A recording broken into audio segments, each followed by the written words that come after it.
Renungan Pagi, Christ Triumphant atau Kristus yang Menang oleh Ellen G. White, 11 Agustus 2025. Mari kita berdoa. Bapa kami yang di sorga, Allah pencipta langit dan bumi, laut dan segala isinya, Allah yang maha besar, maha kuasa, sumber segalanya, yang kami sembah selalu melalui anak-Mu yang tunggal, Yesus Kristus. Terpujilah Yesus, anak Allah yang maha tinggi, yang adalah anak domba Allah yang menghapus dosa dunia ini. Pada pagi hari ini kami bersyukur boleh bangun dan berbakti, dan sebagaimana membaca dan mendengarkan nasihat firman-Mu, kiranya ini menjadi pembaharuan bagi kami semua, agar menerima Kristus dalam hidup kami, dalam rumah tangga kami, sehingga air biasa dapat menjadi anggur istimewa. Beserta kami sepanjang perbaktian ini kehendak-Mu yang jadi. Ampun kami akan dosa dan salah, karena kami berdoa hanya dalam nama anak Allah yang tunggal, Yesus Kristus, yang adalah Tuhan dan Juru Selamat kami. Amin. Renungan hari ini akan dibacakan oleh Saudara Nofri Tambalean. Kepada Saudara Nofri, kami persilahkan. Terima kasih. Judul renungan kita pada pagi ini 11 Agustus 2025 berjudul Air Menjadi Anggur. Ayat tema Yohanes 2:11. Hal itu dibuat Yesus di Kana yang di Galilea sebagai yang pertama dari tanda-tandanya, dan dengan itu ia telah menyatakan kemuliaannya dan murid-muridnya percaya kepadanya. Yesus Kristus adalah pencetus semua pekerjaan misionaris yang dilakukan di dunia kita. Dia melakukan mujizat untuk menyembuhkan orang sakit, tetapi dia tidak pernah melakukan mujizat untuk dirinya sendiri. Mujizat pertama yang tercatat dilakukannya pada sebuah pesta pernikahan di Kana, ketika dia mengubah air menjadi anggur. Melalui mujizat ini, Kristus ingin mengajarkan bahwa anggur yang tidak difermentasi jauh lebih baik daripada anggur yang difermentasi. Kristus tidak pernah menciptakan anggur yang difermentasi. Anggur yang dibuat pada kesempatan ini persis seperti anggur yang baru saja dipetik. Kristus mengetahui pengaruh anggur yang difermentasi, dan dengan memberi mereka anggur murni yang tidak difermentasi, Ia menunjukkan kepada mereka satu-satunya cara yang aman untuk menggunakan sari buah anggur. Kristus tidak menarik perhatian atas tindakan ini untuk mendapatkan perhatian publik. Ia ingin mengajarkan pelajaran penting. Ia tidak membuat atau menggunakan anggur yang difermentasi. Kristus memang mengubah air menjadi anggur, tetapi ia menggunakan anggur yang baru dipetik dari buah anggur dan tidak pernah menggunakan anggur yang lain. Ia adalah teladan kita dalam segala hal. Dan sebelum kematiannya, ia mewariskan roti yang melambangkan tubuhnya yang dikorbankan untuk dosa-dosa dunia, dan anggur yang melambangkan darahnya yang tertumpah sebagai warisan terakhir bagi gerejanya. Namun hanya roti tak beragi dan anggur tak beragi yang boleh digunakan. Tidak ada yang berfermentasi yang boleh digunakan dalam ibadah perjamuan kudus. Karena anggur yang difermentasi akan merusak gambaran yang melambangkan darah Kristus. Kita semua dapat menganggap pertanyaan ini telah terselesaikan selamanya. Kristus melakukan mujizat ini untuk mengajarkan pelajaran lain lagi. Ia tidak akan menyerah kepada musuh ketika tergoda untuk melakukan mujizat demi memenuhi kebutuhannya sendiri dengan mengubah batu menjadi roti. Namun pada pesta pernikahan, ia ingin mengungkapkan simpati dan persetujuannya kepada mereka yang hadir di pesta itu. Kristus tidak datang ke dunia ini untuk melarang pernikahan atau untuk mematahkan atau menghancurkan hubungan dan pengaruh yang ada dalam lingkup rumah tangga. Ia datang untuk memulihkan, meninggikan, memurnikan, dan memuliakan setiap arus kasih sayang yang murni, agar keluarga di bumi dapat menjadi simbol keluarga di sorga. Dalam rumah tangga Kristen, kasih karunia Allah adalah untuk menaklukkan dan mengubah karakter manusia. Dan kemudian gereja akan menjadi gereja yang aktif, hidup dan bekerja. Dalam keluarga seperti itu, lagu ini dapat dinyanyikan. Ada malaikat yang terbang di sekitar. Ada malaikat yang terbang di sekitar. Pergilah, bawalah kabar itu pulang. Manuskrip 22 tahun 1898. Demikian bacaan renungan kita pada pagi ini. Tuhan Yesus memberkati. Terima kasih atas penata-layanan Saudara Nofri. Tuhan Yesus memberkati. Selamat pagi saudaraku dalam Tuhan.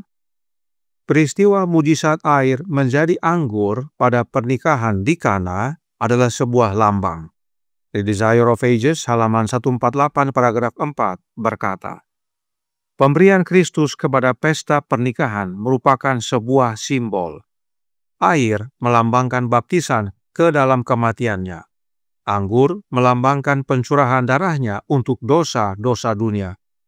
Air untuk mengisi tempayan-tempayan itu dibawa oleh tangan manusia, tetapi hanya sabda Kristus yang dapat memberikan kepadanya khasiat yang memberi hidup. Pada waktu Yesus berkata, sekarang cedoklah dan bawalah kepada pemimpin pesta, maka air itu menjadi anggur. Manusia yang bawa air dan mengisi tempayan, dan oleh firman-Nya Yesus ubahkan air menjadi anggur. Dan oleh karena berupa lambang, hal yang sama Yesus nyatakan kembali. Dalam The Desire of Ages halaman 149 paragraf 2 berbunyi, pada perjamuan pertama yang ia hadiri bersama murid-muridnya, Yesus memberi mereka cawan yang melambangkan karyanya bagi keselamatan mereka. Pada perjamuan terakhir, ia memberikannya kembali dalam penetapan ritual kudus yang dengannya kematiannya dinyatakan sampai ia datang. 1 Korintus 11 ayat 26. Perjamuan pertama adalah acara pernikahan di Kana, dan perjamuan terakhir adalah perjamuan sebelum Yesus disalibkan. Keduanya mempunyai makna yang sama. Bahkan, saat Yesus tergantung di kayu salib, Yohanes 19 ayat 34 berkata, tetapi seorang dari antara prajurit itu menikam lambungnya dengan tombak dan segera mengalir keluar darah dan air. Darah dan air adalah sama dengan anggur dan air, sebab anggur adalah lambang darah Yesus. Itu sebabnya anggur yang Yesus sediakan pada pernikahan di Kana adalah anggur murni dan bukan anggur beralkohol. Oleh karenanya, renungan hari ini berkata dalam Christ Triumphant, halaman 230, paragraf 4. Kristus tidak menarik perhatian atas tindakan ini untuk mendapatkan perhatian publik. Ia ingin mengajarkan pelajaran penting. Ia tidak membuat atau menggunakan anggur yang difermentasi.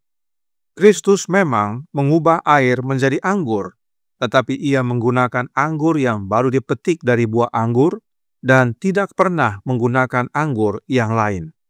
Ia, yaitu Yesus, adalah teladan kita dalam segala hal. Dan sebelum kematiannya, ia mewariskan roti yang melambangkan tubuhnya yang dikorbankan untuk dosa-dosa dunia, dan anggur yang melambangkan darahnya yang tertumpah sebagai warisan terakhir bagi gerejanya. Namun, hanya roti tak beragi dan anggur tak beragi yang boleh digunakan. Tidak ada yang berfermentasi yang boleh digunakan dalam ibadah perjamuan kudus, karena anggur yang difermentasi akan merusak gambaran yang melambangkan darah Kristus. Melihat rangkaian kebenaran ini, nyata bahwa peristiwa air menjadi anggur dalam pernikahan di Kana bukanlah suatu kebetulan, namun bagian dari rencana keselamatan. Dan itu semua karena kehadiran Kristus. Oleh sebab itu, tentang air menjadi anggur, Roh Nubuat juga menyatakan dalam manuskrip 43 tahun 1900 paragraf 50. Kehadiran Kristus sendiri dapat membahagiakan pria dan wanita. Semua air kehidupan yang biasa dapat diubah Kristus menjadi anggur sorgawi. Rumah pun menjadi edan kebahagiaan, dan keluarga menjadi simbol indah keluarga di sorga. Sebagaimana kehadiran Kristus membawa sukacita dalam acara pernikahan di Kana, oleh sebab air biasa menjadi anggur murni, segar, istimewa, demikian juga kehadiran Kristus dalam rumah tangga membawa sukacita murni, segar, istimewa. Karena keluarga di dunia ini menjadi gambaran indah keluarga di sorga. Itu sebabnya renungan hari ini berkata dalam Christ Triumphant halaman 230 paragraf 5. Kristus tidak datang ke dunia ini untuk melarang pernikahan atau untuk mematahkan atau menghancurkan hubungan dan pengaruh yang ada dalam lingkup rumah tangga. Ia datang untuk memulihkan, meninggikan, memurnikan, dan memuliakan setiap arus kasih sayang yang murni, agar keluarga di bumi dapat menjadi simbol keluarga di sorga. Dalam rumah tangga Kristen, kasih karunia Allah adalah untuk menaklukkan dan mengubah karakter manusia, dan kemudian gereja akan menjadi gereja yang aktif, hidup, dan bekerja. Yesuslah yang dirikan lembaga pernikahan. Karenanya saat Yesus datang ke dunia ini, Yesus pulihkan agar setiap rumah tangga menjadi murni dan mulia, sehingga setiap keluarga di dalam Yesus menjadi gambaran keluarga di sorga. Suatu pelajaran istimewa dari mujizat air menjadi anggur bagi keselamatan dan bagi rumah tangga kita. Sebab semuanya karena Yesus dan kehadiran Yesus, baik di Kana dan di rumah tangga kita, membawakan hal yang istimewa. Dan bahkan bagi para ibu, dalam Gospel Workers edisi 1915 halaman 206 paragraf 3 dikatakan, pengaruh seorang ibu yang memiliki hubungan erat dengan Kristus sangatlah berharga. Pelayanan kasihnya menjadikan rumah tangga seperti Betel. Kristus bekerja bersamanya, yaitu bersama para ibu, mengubah air kehidupan yang biasa menjadi anggur sorgawi.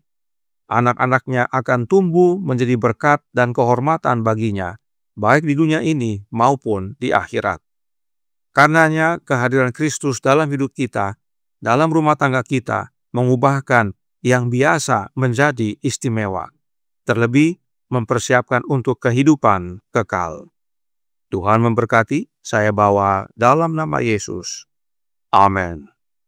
Mari kita berdoa. Bapa kami yang di sorga, Allah pencipta langit dan bumi, laut dan segala isinya, Allah yang maha besar, maha kuasa, sumber segalanya, yang kami sembah selalu melalui anak-Mu yang tunggal, Yesus Kristus. Terima kasih atas nasihat yang indah dan vital pada pagi hari ini. Bahwa bila mana Kristus hadir dalam kehidupan kami, baik secara pribadi maupun dalam rumah tangga, bahkan dalam kelompok atau jemaat, maka air biasa dapat menjadi anggur yang murni, segar, istimewa dalam kehidupan kami masing-masing. Karenanya tolong kami ya Bapa, karuniakanlah roh anak-Mu dalam hidup ini, sebab hanya dengan kehadiran Roh Kristus dalam hati kami, itulah wujud kehadiran Kristus dalam hidup ini.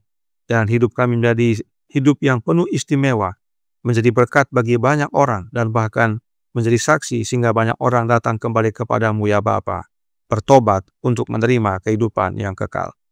Beserta kami sepanjang hari ini kehendak-Mu yang jadi, Ampun kami akan dosa dan salah, karena kami berdoa hanya dalam nama Anak Allah yang tunggal, Yesus Kristus, yang adalah Tuhan dan Juru Selamat kami. Amin.